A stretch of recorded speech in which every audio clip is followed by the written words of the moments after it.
नमस्कार. उन्हाळा आला की आपल्याला काहीतरी आंबट गोड खायची इच्छा होते. आज आपण बनवणार आहोत पारंपरिक असं कैरीचं सार.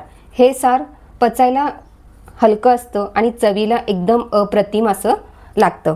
चला तर मग ह्या रेसिपीला सुरुवात करू. सार बनवण्यासाठी इथे मी एक वाटण बनवून घेते. वाटणासाठी इथे मी 2 चमचे धने घेतलेत, थोडेसे भाजून घेतलेत.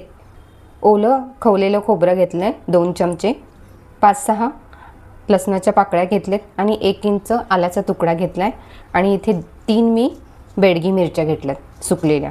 आता हे मी मिक्सरला वाटून घेणार आहे. थोडंसं पाणी घालून व्यवस्थित एकदम बारीक असं वाटून घ्यायचं आहे. हे मी आता सगळं असं एकदम बारीक असं वाटून घेते. इथे मी वाटण तयार करून घेतलं आहे. एकदम बारीक असं वाटण तयार करून घेतलं, एकदम बारीक करून घ्यायचं. आता हे मी साईडला ठेवते आणि इथे एक मी तोतापुरी कैरी घेतली आहे. कोणतीही घेतली तर चालेल, असं काही नाही आहे. देठाचा भाग काढते आणि याच्यावरचं साल काढून घ्यायचं आहे. याच्यावरचं साल काढून याच्या लांब लांब अशा फाकी करून घ्यायच्या आहेत. ती पटकन शिजते म्हणून त्याच्याशी लांब लांब फोडी करून घेतलेल्या आहेत. आता आपण सार फोडणी देऊन घेऊ. कैरीचे सार फोडणी टाकण्यासाठी इथे मी कढईमध्ये 2 चमचे तेल घेतलं आहे. चांगलं गरम होऊ द्यायचं आहे. फोडणीला मोहरी घालायची आहे, जिरे घालायचे आहेत आणि मेथ्या घालायच्या आहेत. मेथ्या आवर्जून घालायचं कारण कैरीच्या सारला चव छान येते. कढीपत्ता घालायचा आहे आणि थोडासा हिंग घालते. फोडणी आपली चांगली चरचरीत अशी बसली आहे. याच्यातच चिमूटभर हळद घालते. हळद थोडी परतवून घे. आता याच्यामध्ये आपण जे वाटण करून घेतलं आहे ते घालते आणि ह्या वाटणाबरोबरच आपल्याला ह्या कैरीसुद्धा परतवून घ्यायच्या. ह्या कैरींना थोडीशी वाफ देऊन घ्यायची आणि त्याच्यासोबतच आपला मसाला पण भाजून होतो. तर हे व्यवस्थित आपल्याला एक थोडंसं कैरी मऊ होईपर्यंत मी वाफ देऊन घेते. तर मी झाकण ओपन करते. थोडीशी कैरी आपली मऊ झाली आहे.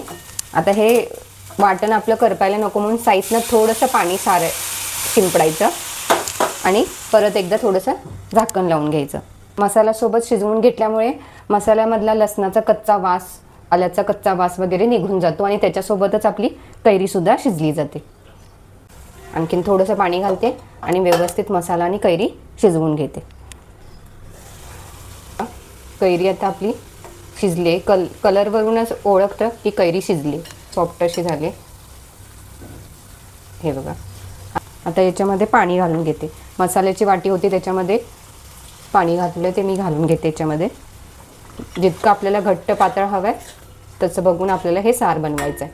उन्हाळ्यामध्ये भाज्यांचा खूप प्रॉब्लेम असतो, तर आपण हे असं आंबट गोड सार खायला खूप छान लागतं. आता शेवटी आपल्याला याच्यामध्ये चवीनुसार मीठ घालायचं आहे आणि थोडासा गुळाचा खडा घालायचा आहे. कैरी आपली किती आंबट आहे, आपल्याला कसं आंबट गोड आवडतं त्यानुसार आपल्याला गूळ घालायचं आहे. आता ह्याला एकच उकळी येऊ द्यायचं. तर तयार आहे आपलं चविष्ट असं कैरीचं सार.